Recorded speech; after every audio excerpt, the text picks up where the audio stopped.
Nos acompaña para ello Fernando Casado, es profesor de la Universidad Técnica de Manabí en Ecuador, es periodista, analista internacional español, nos acompaña desde Jerez, allá en España. Profesor Casado, ¿cómo está? Muy buenas noches. ¿Qué tal? Buenas noches, Adriana. Muchísimas gracias por la invitación a Es Noticia. Muchísimas gracias. Profesor, veíamos con Denise lo que quedan de actas que tienen aún novedades según el CNE en un proceso que va muy lento. La mayoría de estas actas tienen como referencia regiones en donde había alta votación del correísmo. ¿Qué debemos entonces esperar de ese 0.63% que corresponde a 251 actas con novedades?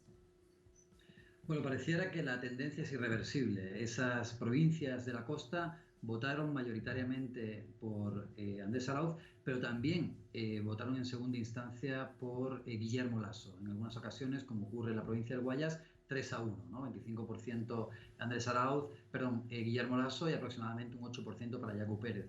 Entonces, más bien parecería una tendencia irreversible que, de acuerdo a los resultados actuales, vaya a quedarse con el segundo puesto Guillermo Lasso. Y a no ser que las impugnaciones de Yacu pudieran dar lugar a revertir ese resultado, en principio tendríamos ya el binomio que iría a la segunda vuelta. Por un lado, Andrés Arauz en primer lugar y por otro lado, con unas décimas de diferencia en relación a Yacu, se posicionaría en la segunda vuelta Guillermo Lasso.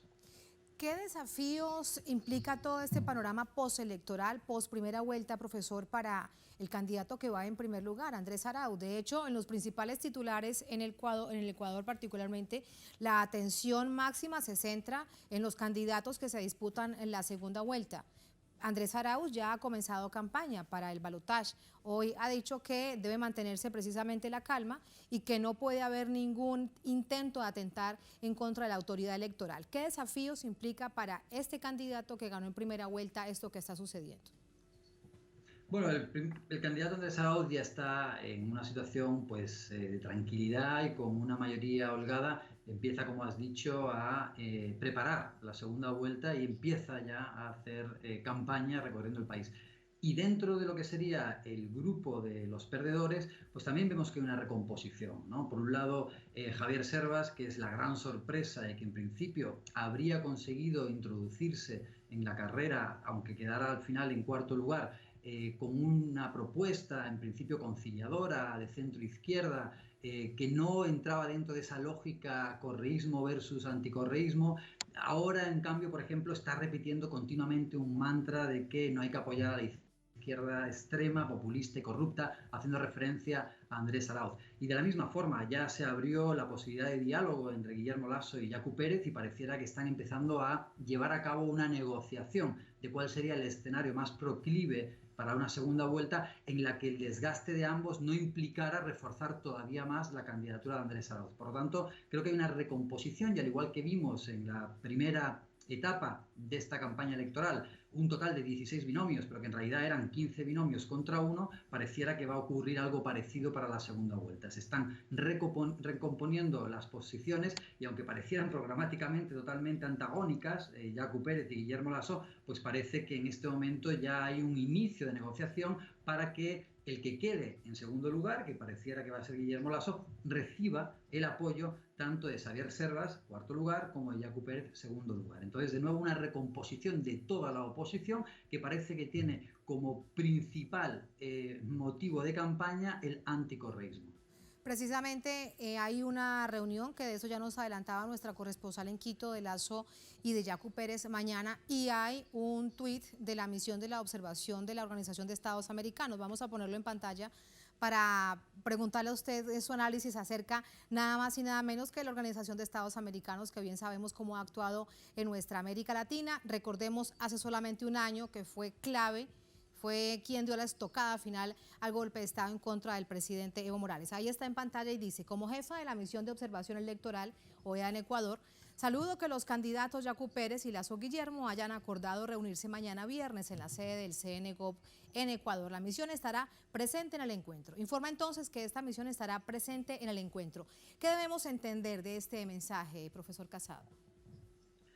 Yo creo que los distintos actores que están involucrados en esta importantísima elección, porque de ganar Andrés Arauz, pues lo que se vería es la vuelta de una ola de gobiernos progresistas en la región, está dando lugar a que quienes todavía creen que se puede parar a Andrés Arauz estén de alguna manera iniciando los distintos movimientos. Hace un par de días también nos levantábamos en el Ecuador con una noticia que en principio debería de asustar a cualquiera, como era la reunión de Yacu Pérez con la Embajada de los Estados Unidos y que pasó totalmente desapercibida. Con lo cual yo creo que de alguna manera se están llevando a cabo toda una serie de movimientos para que la oposición al principal contendiente en esta campaña tenga realmente una oposición coordinada para que tengan de esa manera una mayor posibilidad de éxito. Y en ese sentido, pues obviamente la Organización de Estados Americanos ha estado directamente involucrada en la injerencia de la soberanía de los países. Ya lo vimos en Bolivia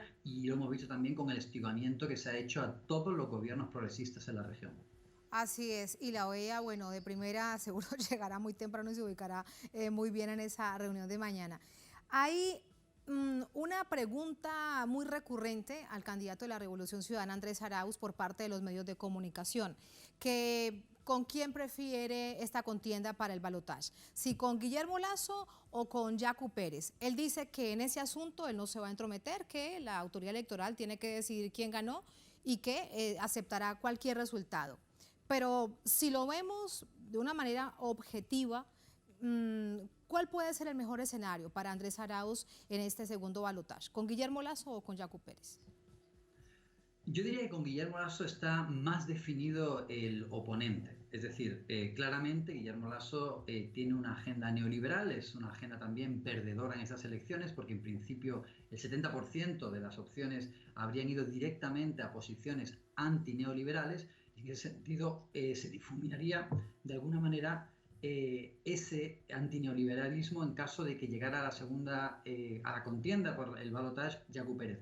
Pero que Yacu Pérez al mismo tiempo también ha defendido esa agenda neoliberal. Tengamos en cuenta que Yacu Pérez, por ejemplo, en el año 2017 apoyó a Lasso en una segunda vuelta, también apoyó la consulta de Moreno para desmantelar toda la institucionalidad ecuatoriana en el año 2018, que posteriormente sostuvo a Moreno en el año 2019, en la rebelión de octubre, cuando ya iba a caer el gobierno de Lenín Moreno y fue Yacu Pérez uno de los que lo sostuvo, que inmediatamente después a la propia rebelión de octubre hubo una especie de reconciliación con el gobierno y un apoyo por parte de Yacu Pérez y de Pachacutic, su plataforma política, en lo que ha sido, por ejemplo, ahora en los meses de pandemia, la ley humanitaria, que es realmente un paquetazo neoliberal de shock para flexibilizar sobre todo en las contrataciones laborales por parte del empresariado sin tener que pagar ningún tipo de indemnización a los trabajadores.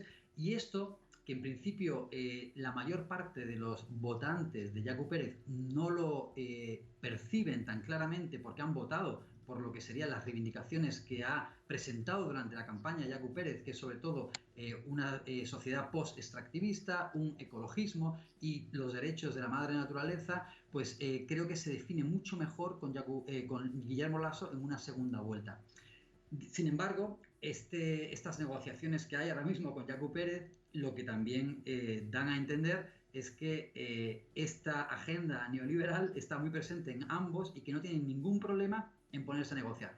Porque en principio quien debería de ser el aliado natural de Yacu Pérez es Andrés Arauz. No solamente porque hay un programa electoral de izquierdas con una serie de intervenciones por parte del Estado para salir de la crisis y con una serie de reivindicaciones sociales que ambos comparten, por no hablar de que tanto el correísmo como el indigenismo fueron los que se jugaron la vida literalmente en las protestas de octubre, con lo cual esos son todos puntos de encuentro. Pero aún así que curioso que Yacu Pérez negocia con Guillermo Lasso en vez de tenderle una mano al programa social de izquierdas que tendría Andrés Arauz. Entonces todo esto define mucho mejor cuáles son realmente las aspiraciones de cada uno de los contendientes y se difuminaría en el caso de que hubiera llegado al balotaje Yacu Pérez. Para decirlo, adelantándonos un poco, profesor Casado, lo que suceda mañana, esta reunión y este acuerdo, esta presunta unidad, le sirve entonces a los votantes de la Revolución Ciudadana o a aquellos que creen que el mejor plan de gobierno es el de Andrés Arauz. Porque Andrés Arauz se mantiene sí en la misma línea de avanzar en el plan progresista de la Revolución Ciudadana, de volver a un estado de bienestar que el país conoció durante 10 años. Sin duda, pero para eso va a hacer falta mucho diálogo y mucha capacidad de entendimiento. Y me refiero a lo siguiente. Obviamente la alianza entre Guillermo Lasso y Yacu Pérez va orientada a tratar de nuevo a confundir sobre cuáles son las reales aspiraciones de esa candidatura de Guillermo Lasso que englobaría a Yacu Pérez y probablemente a Javier Hervas.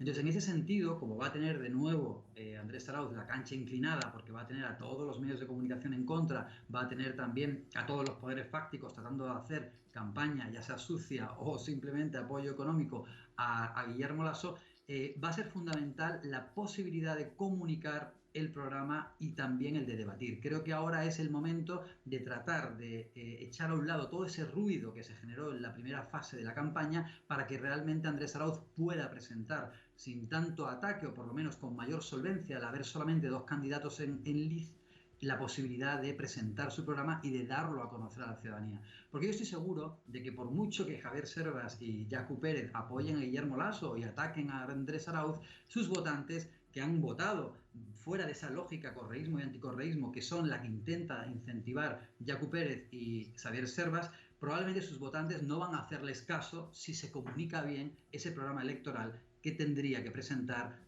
Andrés Arauz a la ciudadanía y salir de esa lógica tan viciosa y tan tóxica de que viene la dictadura, de que vamos a venezolizar el país, de que se va a desdolarizar el país, que es por donde van todos los ataques hasta el momento. Que es parte de todos los desafíos que tiene en lo que será realmente una corta campaña. Recordar que la próxima vuelta al balotaje es el 11 de abril. Vamos ahora a recordar lo que hoy decía Guillermo Lasso, el candidato de la derecha, el banquero Guillermo Lasso. Vuelvo con usted, profesor. Quiero decirle a Yacu Pérez y a sus votantes que cuentan con mi apoyo a su pedido al Consejo Nacional Electoral. Por lo tanto, acepto la invitación de Yacu Pérez para acudir a las 11 de la mañana de este día viernes 12 al Consejo Nacional Electoral en Quito para conversar sobre el futuro del Ecuador delante de los miembros del Consejo Nacional Electoral y de los observadores internacionales. Profesor Casado, resulta tal vez extraño o un poco paradójico que si es el candidato, Guillermo Lasso, que él dice, porque la víspera lo dijo con claridad, que él es el que ganó para la segunda vuelta, que de alguna manera esté cediendo terreno para reunirse con su contendor, con su directo contendor.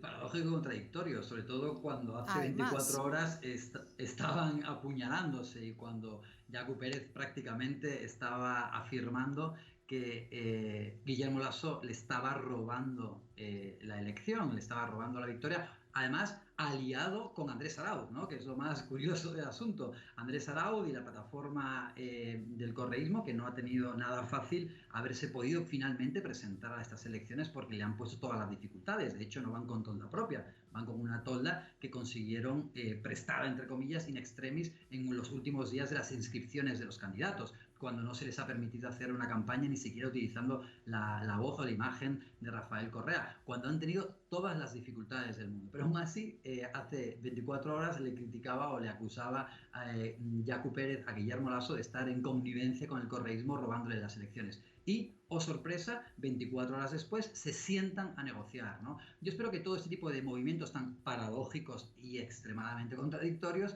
den a entender a los votantes de que aquí lo que se estaba cocinando era de alguna manera en este momento pues la negociación para tratar de imponer, en caso de que ganara Guillermo Lasso, claramente una agenda neoliberal, que es lo que se esconde detrás de todo esto y que además es de lo que de alguna manera también ha negociado y trabajado Yacu Pérez durante todo este periodo, porque ha habido una votación de la mayor parte de las iniciativas legislativas por parte de Moreno en la Asamblea Nacional de su partido Pachacutic, ¿no? Entonces, eso es lo que hay que dar a conocer ahora. Hay que dar a conocer de que esta negociación no es casual. Yacu Pérez no se sienta con Guillermo Lasso simplemente porque quieren salvar al país del autocratismo del correísmo. No, es porque ellos, en realidad, esa agenda anticorreísta que comparten es porque al mismo tiempo hay detrás toda una serie de agendas programáticas liberales que también comparten y que si realmente tuviera una agenda programática seria y consecuente, Yacu Pérez, con quien tendría que negociar es necesariamente con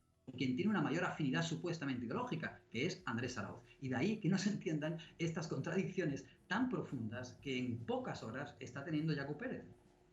Por último, yo cuando lo escucho atentamente, profesor, me pregunto, pero ¿qué pasará con el movimiento Pachacuti, que es bastante diverso, pero habrá un sector que no querrá por nada del mundo que Yacu Pérez, que es su representante, que ha llegado tan lejos en este proceso electoral, se quiera reunir con Guillermo Lasso, el banquero, que tiene esta larga historia de la noche neoliberal y oscura noche neoliberal en el país? Sin duda, ahí ya hubo muchas contradicciones a lo interno de Pachacuti. Tengamos en cuenta que la CONAIE y otras federaciones y confederaciones que forman parte de Pachacuti, pues no se han estado tampoco de acuerdo con la elección de Yacu Pérez. De hecho, por ejemplo, dos de los más destacados líderes indígenas de la rebelión de octubre, que fueron Jaime Vargas por la Amazonía y Leónidas Guiza por la parte andina, no estaban de acuerdo con cómo se hicieron las primarias y de hecho las impugnaron y de hecho denunciaron que hubo un fraude a lo interno de Pachacuti en la elección de Yacu Pérez. Y ellos, que son realmente quienes lograron capitalizar toda esta popularidad que hoy disfruta Yacu Pérez en las elecciones, tiene que ver con haber acumulado ese capital político del descontento de la rebelión de octubre del 2019. Yo creo que esta negociación va a generar muchísimo ruido y creo que muchos líderes, como ya por ejemplo se ha manifestado de hecho Leónidas Guiza, van a tener muchísimas observaciones a este tipo de negociación con Guillermo Lasso, que es extremadamente, no solamente contradictorio, sino que yo diría que es una traición al propio movimiento Pachacuti y a las reivindicaciones de las bases de este movimiento y de este partido político. Y mientras tanto va en la campaña mucho más tranquilo, si se quiere, el candidato de la Revolución Ciudadana, Andrés Arauz. Profesor Casado, muchas gracias por ese análisis, muy interesante, muy buenas noches. Gracias a ti, Tatiana. Muchas gracias.